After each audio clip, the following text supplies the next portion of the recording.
오늘 그리스도인의 능력과 책임이라는 제목으로 함께 말씀을 나누도록 하겠습니다. 오늘 말씀 본문 말씀 전에 보면 이스라엘 백성들이 사무엘에게 왕을 요구하여 하나님께서는 사울을 이스라엘의 왕으로 삼으십니다.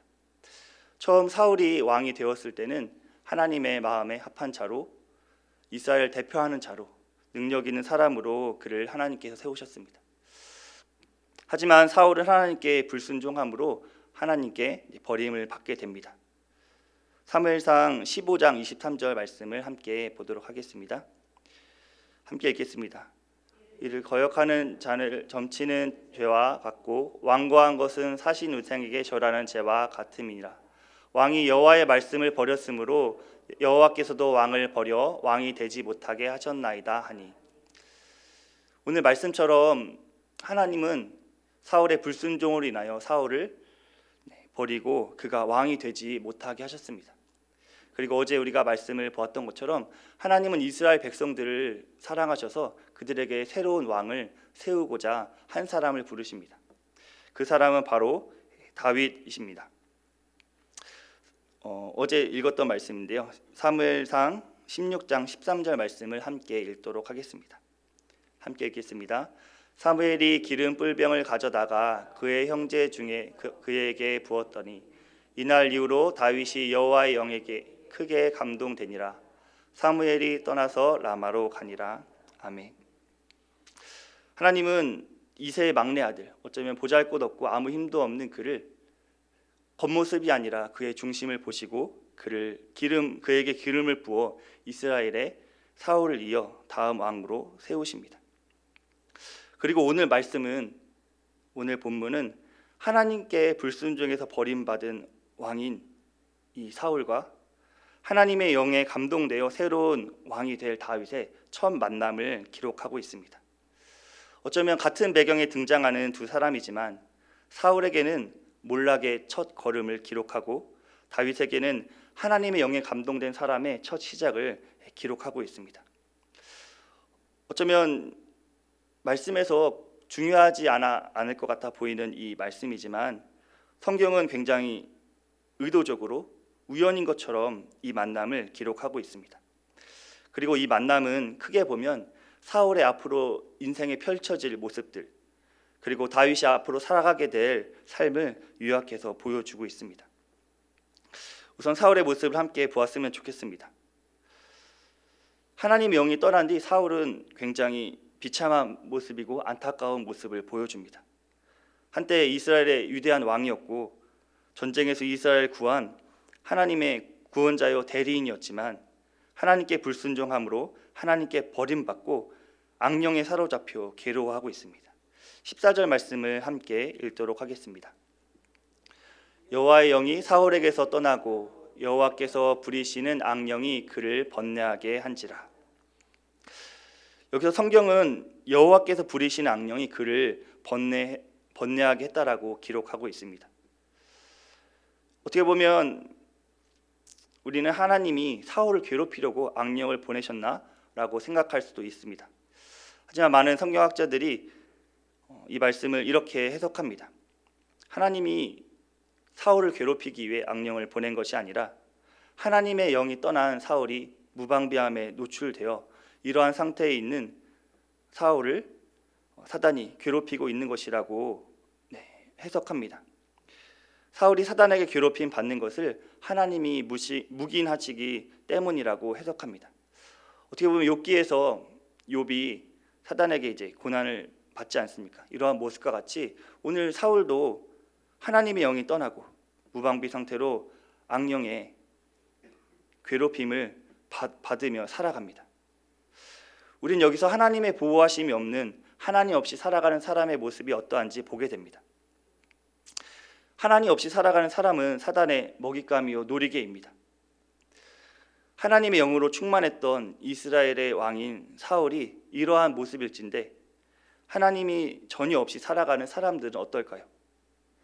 겉으로 아무리 멀쩡해 보이고 잘 사는 것 같아 보이며 어쩌면 왕과 같은 권력을 누리고 있다고 할지라도 그 마음속에는 번뇌와 괴로움이 가득한 것이 하나님 없이 살아가는 사람들의 인생이며 모습입니다. 이러한 사울에게 그의 신하들은 해결책을 이야기합니다. 오늘 본문 15절, 16절을 함께 읽도록 하겠습니다. 사울의 신하들이 그에게 이르되 보소서 하나님께서 부리시는 악령이 왕을 번뇌하게 하온즉 원하건대 우리 주께서는 당신 앞에서 모시는 신하들에게 명령하여 수금을 잘 타는 사람을 구하게 하소서. 하나님께서 부리시는 악령이 왕에게 이를 때에 그가 손으로 타면 왕이 나으시리이다 하는지라. 신하들이 사울에게 준 해결책은 무엇입니까? 그것은 수금을 잘 타는 사람을 찾아서 악령이 찾아올 때 수금을 타면 나을 거라는 해결책을 줍니다. 우리가 볼 때는 굉장히 이게 무슨 이야기지? 당황스럽고 어이가 없기도 합니다. 왜냐하면 신하들이 이야기하듯이 사울에게 악령이 찾아오는 원인이 무엇입니까? 하나님으로부터 왔다고 그들이 입술로 고백하고 있기 때문입니다. 하나님이 사울과 계시지 않기 때문에 악령이 왔다라고 이야기하고 있기 때문입니다. 원인을 알고 있는데도 불구하고 해결책을 하나님으로부터 찾으려고 하지 않고 세상적인 방법으로 이들은 찾으려고 하고 있습니다. 물론 좋은 음악이 심신의 안정감을 줄 수도 있겠고요. 마음을 편안하게 해줄 수도 있지만 우리는 그것이 궁극적인 해결책이 되지 않음을 알고 있습니다. 어쩌면 그럼에도 불구하고 이들은 이러한 조언을 합니다. 단편적으로 보면 이 신하들 또한 하나님이 계시지 않는, 하나님이 무엇을 원하는지 알지 못하는 사람들의 모습을 보여주고 있습니다. 그런데 성경을 읽는 우리는 더 당혹스럽습니다. 왜냐하면 신하들의 이러한 궁극적인 해결책이 아닌 조언이 효과를 보여주고 있기 때문입니다. 그런데 우리가 오늘 말씀에서 보아야 할 것은 이 조언이 아니라 하나님이 이러한 상황 속에서 어떻게 일하시고 계시는지입니다. 오늘 말씀 18절을 함께 읽도록 하겠습니다. 소년 중 한 사람이 대답하여 이르되 내가 베들레헴 사람 이새의 아들을 본즉 수금을 탈 줄 알고 용기와 무용과 구변이 있는 자라. 여호와께서 그와 함께 계시더라 하더라.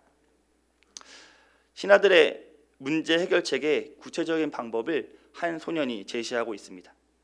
그것은 베들레헴 사람 이새의 아들을 추천한 것이죠. 그러면서 이렇게 이야기합니다. 수금을 탈 줄 알고 용기와 무용과 구변이 있고 준수한 자, 그리고 여호와께서 그와 함께 계신 그 사람. 이 사람이 누구죠? 네, 바로 다윗입니다. 굉장히 우연처럼 여기 다윗이 등장합니다. 사무엘에게 기름을 부은 다윗은 이미 이스라엘에 소문난 사람이 되어 있습니다. 그가 가지고 있는 능력과 재능뿐만이 아니라 그 안에서 함께 일하시는 하나님의 사람으로, 하나님의 영에 충만한 사람으로 말입니다. 하나님의 영에 크게 감동된 사람으로 이스라엘에 이미 많은 사람들에게 소문이 난 모습을 오늘 말씀을 통해서 확인할 수 있습니다. 그러면서 하나님은 우연처럼 어쩌면 필연인 듯 다윗을 등장시키십니다. 사울은 전령을 이새에게 보내 다윗을 데려오게 합니다. 다윗을 본 사울은 다윗을 크게 마음에 들어하죠. 그리고 그를 자신의 무기 드는 자로 삼고 항상 곁에 둡니다. 그리고 악령이 사울에게 올 때마다 다윗은 수금을 타고 거짓말처럼 악령은 떠나가고 사울은 마음이 편하게 이렇게 지내게 됩니다. 굉장히 우연처럼 이렇게 다윗이 등장하여 사울과 조우하게 되죠. 어쩌면 다윗은 이 몰락해가는 사울의 이 모습을 통해서 많은 것을 깨달았을 것 같습니다.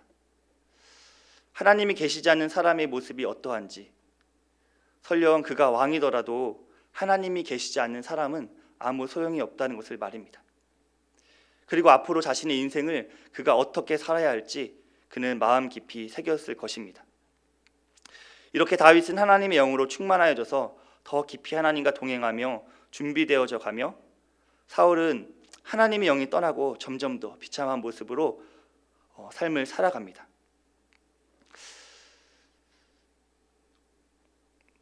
오늘 말씀의 내용들을 짧게 살펴보았습니다. 그러면 이 말씀을 우리가 비추어서 우리는 우리의 삶을 어떻게 살아가야 될까요? 오늘 몰락하는 왕, 하나님이 없는 이 사울과 하나님의 영으로 충만한 이 다윗을 보면서, 그리고 또 이 두 사람의 관계를 보면서 우리는 어떠한 삶을 살아가야 할까요? 오늘 하루 하나님은 우리에게 어떠한 삶을 살아가라고 말씀하고 계실까요?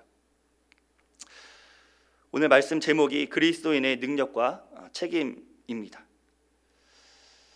이 제목을 토대로 우리가 세 가지를 살펴보고 우리의 삶에 적용해 보았으면 좋겠습니다. 첫 번째로는요, 성령으로 충만해야 합니다. 우리 옆에 사람과 함께 인사했으면 좋겠습니다. 성령으로 충만합시다. 네, 우리가 성령으로 충만합시다. 네, 다윗이 수금을 탈 때 악령이 떠나가는 것은 그의 수금 실력이 뛰어났기 때문일까요? 네, 물론 그가 수금을 정말 잘 타는 사람이었고 능력이 뛰어났습니다. 하지만 수금을 잘 타는 것이 악령을 떠나보내는 능력의 근원이 아니었죠. 그가 수금을 탈 때 악령이 떠나간 것은 그 안에 충만한 하나님의 영 때문입니다. 마찬가지로 그리스도인인 우리에게 어떠한 능력이나 놀라운 역사나 우리의 사역의 결과가 나타나는 것은 우리의 능력이나 우리의 실력이나 우리의 경험이나 이러한 외부적인 환경적인 경험적인 요인이 아니라 성령의 충만함이 원인이라는 것입니다. 이 나머지 것들은 과정이며 우리에게 준비되어 가야 할, 어쩌면 우리의 책임인 그런 영역인 것입니다. 성경은 끊임없이 그리스도인으로 살아가는 힘이 성령의 충만함임을 강조합니다. 성경은 우리가 우리의 힘과 노력으로 살아갈 때 우리는 실패하고 좌절하고 넘어진다라고 말씀하고 계십니다. 하나님 없이 살아가는 모든 사람들이 실패하고 좌절하듯 성령의 능력 없이 살아가는 그리스도인 또한 실패하고 좌절하는 것입니다. 그리고 이 사실은 특정한 몇몇 사람에게 어떠한 특별한 일을 하는 사람들에게만 해당하는 것이 아니라 우리 모든 그리스도인들에게 해당한다고 성경은 말씀하고 계십니다. 우리가 이 시간 사도행전 1장 8절 말씀을 함께 읽도록 하겠습니다. 오직 성령이 너에게 임하시면 너희가 권능을 받고 예루살렘과 온 유대와 사마리아와 땅끝까지 이르러 내 증인이 되리라 하시니라. 성령이 임할 때 우리는 권능을 받고 예수님의 증인이 되는 놀라운 삶을 살아갈 것이라고 성경은 말씀하고 계십니다. 오늘 이 약속이 예수님의 12 제자에게만 해당되는 말씀입니까?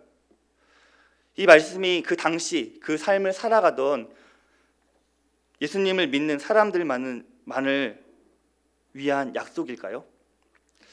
요한복음 17장 20절 21절 말씀을 함께 읽도록 하겠습니다. 내가 비옵는 것은 이 사람들만 위함이 아니요 또 그들의 말로 말미암아 나를 믿는 사람들도 위함이니라.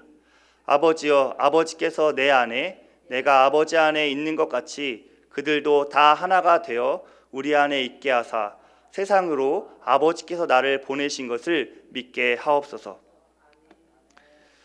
요한복음 17장 말씀에서 예수님은 이렇게 말씀하고 계시죠. 예수님의 약속은 그분을 구주로 영접한 모든 사람들에게 동일하게 주시는 약속이라고 말씀하고 계십니다.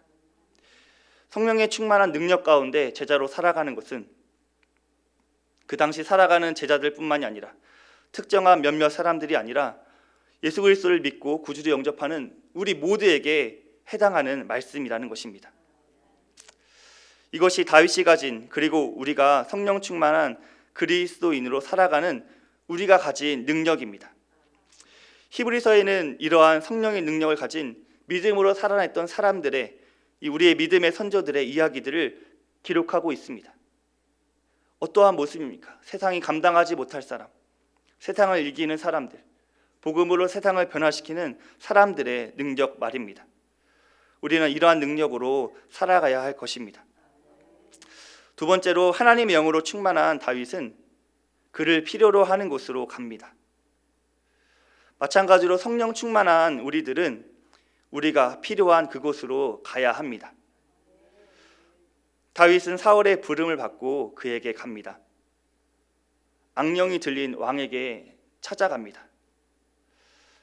자신이 기름 부음 받은 사람이라는 것을 알면 자기를 죽이고도 남을 하나님의 영이 떠난 그 사람에게로 다윗은 갑니다. 다윗의 마음이 어땠을지 한번 상상해 봅니다. 아마도 어린 나이에 가족을 떠나서 홀로 왕궁으로 들어가는 다윗은 어쩌면 외롭고 두렵고 쉽게 나아갈 수 없는 길을 떠나갑니다. 하지만 그는 그를 필요로 하는, 그를 부르시는 그곳으로 나아갑니다. 여러분, 성령의 충만함을 받으셨습니까? 그렇다면 우리는 하나님이 우리를 보내시는 곳, 우리를 필요로 하는 곳으로 나아가야 합니다. 어쩌면 사울에게 다윗이 나아갔듯이 하나님 없이 고통받는, 어쩌면 우리를 두렵게 하는 그들에게 우리는 나아가야 할 것입니다. 우리는 동일하게 성령의 충만함을 받은 사람이고 우리를 필요하는 그곳으로 나아가야 합니다. 복음이 필요한 곳, 하나님의 능력이 필요한 곳 말입니다.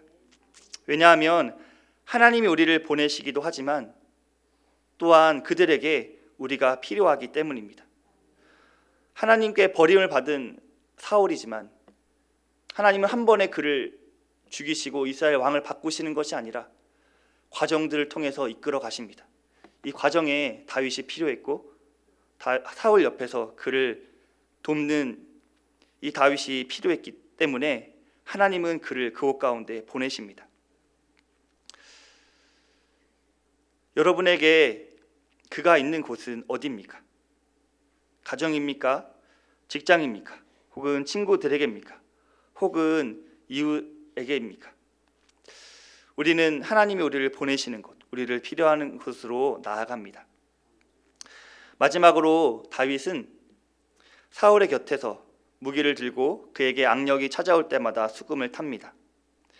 다윗은 그가 해야 할 일을 하고 있습니다. 그는 하나님 없이 고통받는 사람에게 다윗은 자신 안에 있는 하나님의 능력을 사용하여 하나님이 그를 보내신 그 일을, 그 목적을 달성합니다. 성령으로 충만한 우리 그리스도인들은 우리가 있는 그곳에서 우리가 해야 할 일들을 감당해야 합니다. 그렇다면 우리는 어떠한 일들을 해야 될까요? 두 가지를 볼 텐데요. 첫 번째로는 우리가 해야 될 첫 번째 일은 복음을 전하는 것입니다. 성경에서 성령의 능력이 나타나거나 하나님의 능력 혹은 특별한 은혜를 이야기하면서 뒤따라오는 것이 있습니다. 그것은 하나님이 우리에게 성령을 주시는 목적에 관한 것입니다. 아까 저희가 읽었던 사도행전 1장 8절 말씀은 이렇게 나오죠. 오직 성령이 너에게 임하시면 너희가 권능을 받고 예루살렘과 온 유대와 예루살렘과 사마리아 땅까지 이르러 내 증인이 되리라고 말씀하십니다. 이 말씀을 보면 성령 충만의 어떤 결과가 무엇일까요? 증인이 되는 삶을 사는 것입니다. 성령 충만의 어떤 결과, 목적은 여러 가지 모습이 있지만 그 중에 가장 중요한 것은 결국 증인이 되는 예수님의 제자로서의 삶을 살아가는 것을 성경은 이야기하고 있습니다. 아까 읽었던 요한복음 17장 20절 21절 말씀 또한 마찬가지입니다. 예수님은 그리스도를 믿는 모든 사람들을 위해 기도하시면서 이렇게 말씀하시죠. 예수님과 하나 된 삶의 결과는, 예수님과 하나 된 삶을 살아가는 목적은 세상으로 하여금 예수님을 보내심을 믿게 하는 것이라고 이야기하고 있습니다. 사도 바울은 고린도후서 6장 1절에서 이렇게 이야기하고 있습니다. 함께 읽도록 하겠습니다. 우리가 하나님과 함께 일하는 자로서 너희를 권하노니 하나님의 은혜를 헛되이 받지 말라. 아멘. 사도 바울은 우리에게 하나님의 은혜를 헛되이 받지 말라고 고린도 교회에게 이야기하면서 그 다음 구절에 보면 그가 복음을 전하기 위해 어떠한 고난과 대가를 치르며 살아왔는지, 또한 고린도 교회가 이러한 일들을 위하여 어떻게 동참하기 원하는지 격려하고 권면하고 있습니다. 하나님이 우리에게 성령의 충만함을 주신 것, 우리에게 능력을 주신 것은 그것을 우리만 가지고 살아가는 것이 아니라 그것들을 통해서 하나님이 원하시는, 하나님이 기뻐하시는 일들을 하라는 것입니다. 우리가 하나님의 성령의 능력을 받고 그것을 사용하지 않는다면 우리 안에 있는 성령의 충만함은 아무 의미가 없을 것입니다. 그래서 우리는 복음과 생명을 전해야 합니다. 예수님을 알지 못하는 사람들, 그리고 예수님을 알지만 주인으로 모시고 살지 못하는 사람들에게 말입니다. 그것이 우리가 가진 특권과 능력을 사용하며 살아가는 삶입니다. 그리고 그것을 우리가 하지 않으면 누구도 할 수 없는 일이기도 합니다. 사울의 악령을 떠나게 하는 것은 다윗 안에 있는 하나님의 영입니다. 잘 타는 수금이 아니었습니다.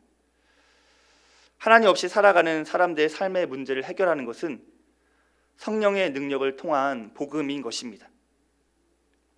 우리가 이러한 능력들을 전하며 살아가는 삶이 되어지길 소망합니다.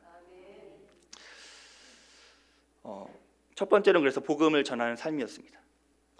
두 번째는 예수님은 복음이 전해지는 또 한 가지 중요한 것을 말씀하시는데요. 요한복음 13장 34절 35절 말씀입니다. 우리 함께 읽도록 하겠습니다. 새 계명을 너에게 주노니 서로 사랑하라. 내가 너희를 사랑한 것 같이 너희도 서로 사랑하라. 너희가 서로 사랑하면 이로써 모든 사람이 너희가 내 제자인 줄 알리라. 아멘. 우리가 해야 될 두 번째 일은 바로 사랑하는 것입니다. 다윗은 오늘부터 시작해서 자신의 목숨이 여러 번 위협을 받아 정말 죽을 위험 앞에 이를 때까지 사울 곁에서 사울을 보필하며 살아갑니다. 때로는 시기와 위협과 협박과 치욕을 받지만 그 자리를 지키며 그가 할 수 있는 한 사울을 사랑하고 사울을 섬기며 살아갑니다. 저는 어쩌면 이러한 다윗의 모습에서 다윗이 하나님의 기름 부음 받은 이 사울을 진정으로 사랑하고 있는 모습이라는 것을 보게 되었습니다. 우리 그리스도인들도 마찬가지입니다. 복음을 전하는 것과 함께 사랑하며 사는 것이 우리에게 반드시 필요하며 우리가 해야 할 일인 것입니다. 여러분 어떤가요? 우리가 복음을 전할 때 사람들이 한 번에 막 변화되고 기적처럼 그들이 예수님을 믿고 돌아오면 정말 좋겠지만 하나님은 항상 그러한 방식으로 일하시지 않더라고요. 하나님은 많은 경우 우리의 삶에 사랑의 과정들을 통해서 일하십니다. 제가 예전에 캠퍼스 사역할 때 아픈 학생이 있었습니다. 이 학생은 마음이 많이 아파서 이 아픈 것이 이제 마음에만 있는 것이 아니라 몸으로까지 나아가지고 자주 정신도 잃고 쓰러지던 학생이었습니다. 수련회를 갔는데 이 학생이 또 쓰러졌습니다. 그래서 이제 리더들과 이제 간사님들이 이제 이 친구를 보살펴주고 기도해주고 있었습니다. 그런데 옆에 있던 이제 평소에 궁금증이 많았던 한 학생이 저에게 이렇게 물었습니다. 간사님, 성경에 보니까 이렇게 아프고 괴로운 사람들을 기도해주면 일어나고 낫던데 기도해주면 낫는 거 아닌가요? 순수하게 이 친구가 이제 저에게 이제 질문을 했죠. 그래서 이 친구의 이제 질문을 들으면서 제 마음 가운데 첫 번째로는 짜증이 그리고 많은 고민이 몰려왔습니다. 왜냐하면 이 쓰러진 친구도 이제 케어하기 힘든데 왜 이렇게 고민되는 질문을 하는가? 내가 기도 안 했나? 나보다 더 영성 있는 믿음의 선배들이 이 친구를 위해 기도해주고 세워가주기 얼마나 노력했는데 너무 이렇게 너무 본질적인 질문을 찌르는 것이 아닌가 이런 마음이 좀 들었습니다. 그러면서 더 많이 고민되는 것은 성경에 그렇게 나오는데 왜 이 친구 한 번 이렇게 오랜 기간 낫지 않고 괴로워할까? 하나님 이 친구를 정말 사랑하시는데 왜 회복을 주시지 않을까? 이러한 고민이었습니다.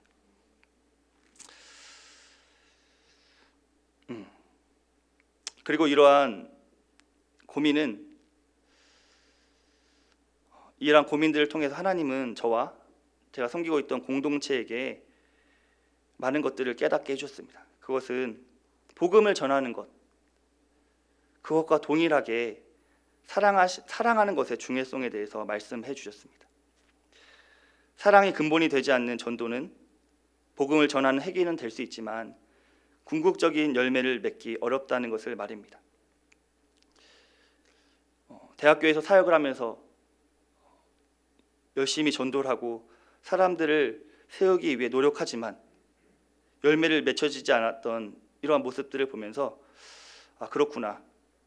서로 사랑하는 것, 어쩌면 우리가 사랑하기 어려운 존재를 끝까지 품는 것, 그 사람을 안고 가는 것, 예수님이 제자들을 끝까지 사랑하셨던 것처럼 우리 주변에 있는 연약한 사람들, 사랑하기 힘들고 어려운 사람들을 끝까지 사랑하는 것, 이것들을 통해 하나님은 사람을 성장시키고 공동체를 열매 맺게 하신다는 것을 보고 깨닫게 되었습니다. 감사하게도 나중에 이 친구는 잘 회복되어서 졸업할 때 학교에서 상도 받고 지금 잘 살고 있습니다. 오늘 말씀을 정리하도록 하겠습니다. 오늘 우리는 다윗의 모습과 사울에서 세 가지의 모습을 함께 살펴보았습니다. 첫 번째로는 성령 충만할 것입니다.